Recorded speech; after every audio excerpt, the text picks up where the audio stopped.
اس کے بعد فرمایا اذا قیل لہم، جب ان سے کہا جاتا ہے کہ لا تفسدوا فی الارض، کہ زمین میں فساد نہ پھیلاؤ۔ اب یہ کہا جاتا ہے، یعنی یہ پیسیو وائس ذکر کیا ہے، مجہول، ایکٹیو وائس نہیں، یہاں پر فاعل ذکر نہیں ہے، کہا جاتا ہے، کہنے والا کون ہے خبر نہیں۔ اس میں اس کے دو مطلب ہیں۔ اس میں ایک تو اشارہ اس بات کی طرف ہے کہ اللہ تبارک و تعالیٰ کو یہ گوارا نہیں تھا کہ ان ظالموں کے ساتھ اللہ تبارک و تعالیٰ اپنے ایمان والوں کا نام لے۔ کیوں؟ اس لیے کہ کہنے والے پیغمبر تھے یا پیغمبر کے متبعین ایمان والے تھے، وہ ان کو کہتے تھے یار فساد نہ پھیلاؤ، یا خود اللہ تبارک و تعالیٰ ہے وہ نبی کے ذریعے پیغام پہنچاتے کہ فساد نہ پھیلاؤ۔ تو اللہ کو یہ گوارا نہیں ہے کہ ان کے ساتھ اللہ اپنا نام یا اپنے پیغمبر کا نام یا اپنے ایمان والوں کا نام ان کے نام کے ساتھ لائے، اس لیے قیلہ کہہ کے ذکر کر دیا۔ ان سے کہا جاتا ہے، ان سے نصیحت کی جاتی، اس لیے یہاں پر فاعل کو ذکر نہیں کیا، کیونکہ ان کی شان یہ نہیں ہے کہ وہ ان کے ساتھ کھڑے ہو سکے۔ اور دوسرا مطلب یہ کہ بسا اوقات مجہول جب صیغہ لایا جاتا ہے اس کا اثر زیادہ ہوتا ہے بھی کہنے والا کون ہے، کہنے والا جب چھپا دیا تو بات کا وزن بڑھ جاتا ہے کہ یار پتہ کہنے والا بادشاہ بھی ہو سکتا ہے، فقیر بھی ہو سکتا ہے، کوئی بھی ہو سکتا ہے، تو اس سے کلام میں ایک وزن پیدا ہو جاتا ہے۔ تو کلام میں وزن پیدا کرنے کے لیے اللہ تبارک و تعالی نے فاعل کو ذکر نہیں کیا۔ فرمایا وَإِذَا قِيلَ لَهُمْ، جب ان سے یہ کہا جاتا ہے، جب ان سے یہ نصیحت کی جاتی ہے لا تفسدوا فی الارض، زمین میں فساد نہ پھیلاؤ، تو جواب میں کیا کہتے ہیں؟ یہ نہیں کہتے کہ جی ہم فساد نہیں کر رہے، ہم نے فساد نہیں کیا، بلکہ کیا کہتے ہیں؟ قالوا انما نحن مصلحون، تو کہنے لگتے ہیں دنیا میں اصلاح تو کر ہی ہم رہے ہیں، دنیا میں صلاح تو ہم ہی پھیلا رہے ہیں، آپ ہمیں کہہ رہے فساد نہ پھیلاؤ، ہم تو دنیا میں صلاح ہی پھیلاتے ہیں، ہمارا کام دنیا میں صلاح پھیلانا ہے۔ یہ جواب دیتے ہیں، گویا کہ اللہ تبارک و تعالی اس کلام کی تردید اس انداز سے کرتے ہیں کہ یہ نہیں کہتے ہم نے فساد نہیں کیا، بلکہ کہتے ہیں کہ دنیا میں صلاح کا کام ہی ہم کرتے ہیں۔ یہ جواب دیا۔ اب فساد کسے کہتے ہیں؟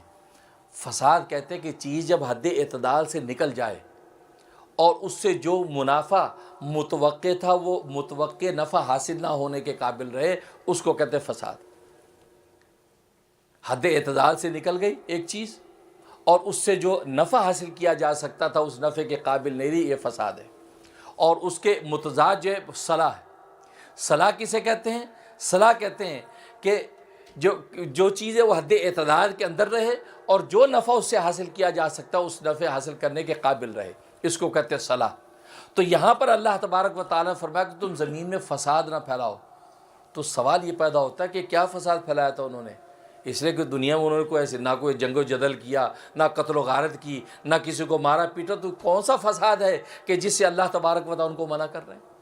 اور پھر اس کے مقابلے میں وہ یہ کہہ رہے کہ نہیں دنیا میں ہم تو صلاح کر پھیلا رہے ہیں، ہم تو دنیا کے اندر جو امن و سلامتی پھیلاتے ہیں، ہم نے فساد کب پھیلایا؟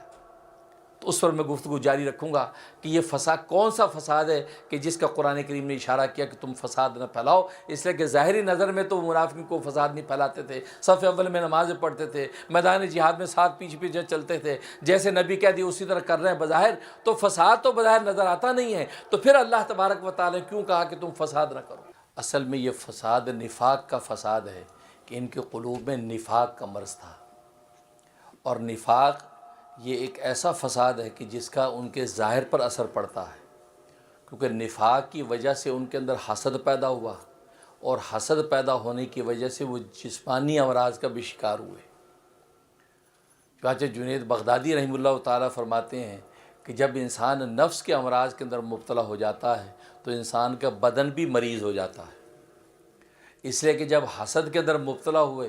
تو حسد میں مبتلا ہونے کے نتیجے میں وہ اسی ادھیڑ پن میں رہتے ہیں کہ یار مسلمان کیا کر رہے ہیں، پیغمبر اسلام کیا کر رہے ہیں، اسلام ترقی تو نہیں کر رہا، یار مسلمانوں کو جو نقصان کیسے پہنچائیں، پیغمبر اسلام کو نقصان کیسے پہنچائیں، تو اسی ادھیڑ بن میں اس کے شب و روز گزرتے ہیں۔ تو گویا اس حسد کی وجہ سے گویا کہ ان کی ظاہری زندگی کا بھی چین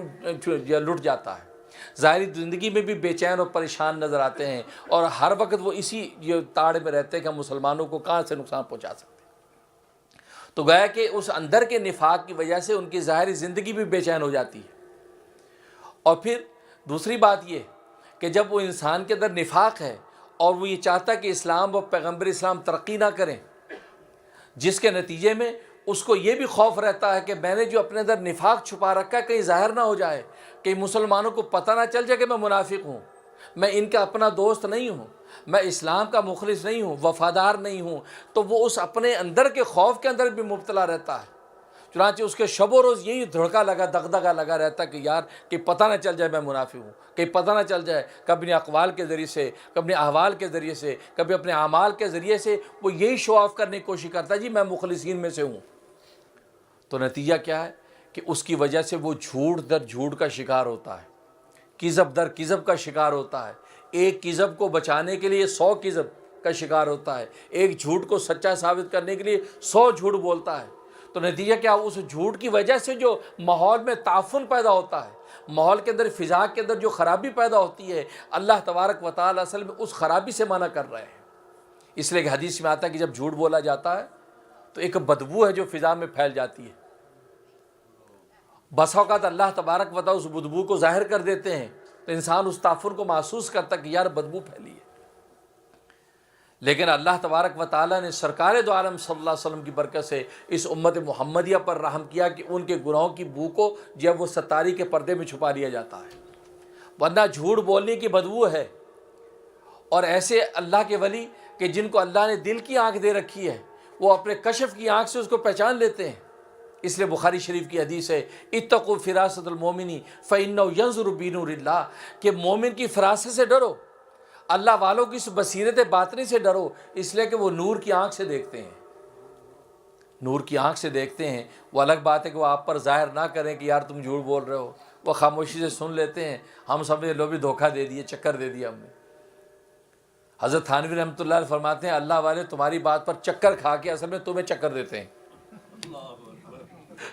تم اگر چکر دیتے ہو چکر کھا جاتے ہیں، تم کہتے ہم نے چکر دے دیا، حالانکہ وہ چکر کھا کے تمہیں چکر دے گئے،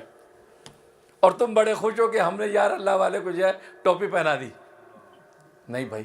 فرمایا کہ یہ غلطی کبھی نہ کرنا۔ اللہ تبارک و تعالیٰ ان پر دیر سے دیر منکشف کر دیتے چیزیں، لیکن اللہ ان کے باطنوں کو ایسا مزکہ مصفہ کر چکے ہوتے ہیں کہ سمندروں کی وسعت ہے اس کے سامنے کچھ نہیں ہے، جو ان کے باطن کی وسعت ہوتی ہے اس کے اندر اس کو جو ہے وہ اس راز کو چھپا لیتے ہیں اور کبھی تم پر ظاہر بھی نہیں ہونے دیتے، اور آپ سمجھتے ہیں کہ ان کو پتہ ہی نہیں چلا۔ نہیں، ایسا نہیں، ایسا نہیں۔ تو بالکل اسی طریقے سے تو فساد فی الارض، یہ کوئی نفاق جو اندر کا ہے، یہ اصل وہ فساد ہے کہ جس سے حسد پیدا ہوتا ہے، اور حسد کی وجہ سے اور کیا کچھ ہوگا، پھر حسد کے ذریعے کذب، اور پہلے آیات میں بتایا بما یکذبون، مطلب ان کے جھوٹ کی وجہ سے ان کو عذاب دیا جائے گا، جھوٹ کی وجہ سے۔ اور جھوٹ اس لیے کہ یہ ڈرتے ہیں ہر وقت کہ یار ہمارا نفاق ظاہر نہ ہو جائے، اس کو چھپانے کے لیے جھوٹ در جھوٹ بولتے ہیں۔ اس لیے فرمایا یہ ایسا فساد ہے کہ جس سے جو ہے ماحول کے اندر جو ہے تکدر پیدا ہوتا ہے،